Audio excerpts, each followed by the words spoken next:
The Niners didn't think they were fooling anyone. In fact, I think they thought it was so obvious that they were going to draft a kicker that they couldn't even wait till 101. They had to take him at 99 because everyone knew the Niners needed a kicker. So they asked. Everyone was like, "Yeah, I didn't really make this call. I didn't really scout. We just asked Brian Schneider, our special teams coordinator, and he really liked Jake Moody, so we took Jake Moody." They liked Jake Moody. They took Jake Moody 99. At the time, it blew my freaking mind because I called it and I was like being snarky about it, and then they did it. As time goes on, I hate the pick less. I gave it an F minus, and now I think it's down to like just an F. Okay. So it's improving. What do you think of this kid and this pick? Well, I'll say this. Drafting a kicker is like going to the doctor's office. Yep. You know you got to do it. Yep. But there's just never really a right time. That's true. You know what I mean? Like That's true. Just never really a right time. Yeah. And we did need a kicker. It was something that we actually talked about a couple of shows ago. And as a matter of fact, the biggest need on the team. Yes. And after that show, I believe we signed a free agent guy.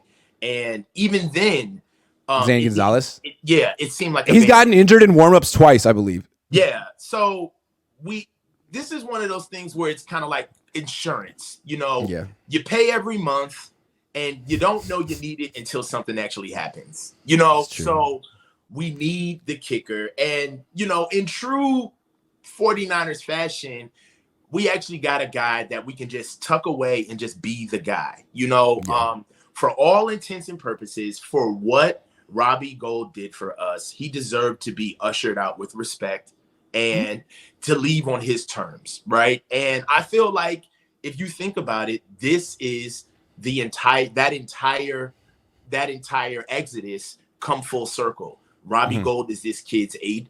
They have the same agent. This kid talked profusely about how much Robbie Gould had basically passed the torch down to him and showed him the ways of the league. Wow. Was there throughout all of the processes for him for the combine, and he was very gracious about it. You know, this isn't a embedded football kid. He made it known, like, I was kind of shocked that Robbie did this for me. You know, so this seems like another socially engineered 49ers pick. They saw this coming.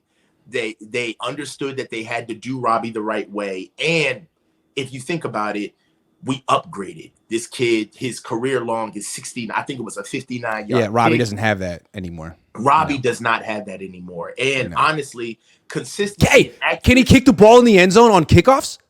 Yeah. Oh, nice. That's great. Exactly. That's great. Nice. Okay. Exactly. So that's the things that, but if you think about it, look at our team. Our team is one of those teams where the small things are what embarrass us because we're so good. So when we don't make routine kickoffs or miss extra points or kick the ball out of bounds on punts, those are the small things where as we're sitting here with all of our great players, what are we saying? We can't have this shit. Yep. We at least have a kicker that does it. So right. That's the way I see this pick. I'm satisfied with it. My question at the time was, did you have to take the best kicker in the draft? I understood that the next kicker went a few picks later, so if you want Jake Moody, this is where you had to take him. But there was also a kicker that got taken in the end of round 6, Anders Carlson, who went to Green Bay. Like, is Jake Moody that much better than him? I have no opinion. Maybe the answer is yes. Also, look, if Jake Moody ends up being good, it's a good pick. End of story. Right. So I mean, you can't be that mad. Like, everything you said is right. You need a kicker. If he ends up being good, it's a good pick. I guess people just don't forget Roberto Aguayo. Is that his name? People don't forget. But also, and just because you made pressurized kicks in college doesn't mean you necessarily can do it in the NFL. Like, we don't really know what Jake. Pressure, though. Yeah, that's true, but we don't really know what Jake Moody like. We'll see. It's not like they just signed a guy who has a proven track record in the NFL. That is true. Yeah, that is true. You know what I'm saying? But if he's good, he's good. And remember in '94 they drafted Doug Bryan in the 3rd round and they won the Super Bowl. Yeah, but I will say this though. Sometimes there's a fine line of getting caught up in what we need and trying to win the draft. Yeah, I feel like we were antsing to get picks because we didn't have a lot of them. So our second pick, our virtual round 2 pick, you know, it was a hard pill to swallow to pick up a kicker.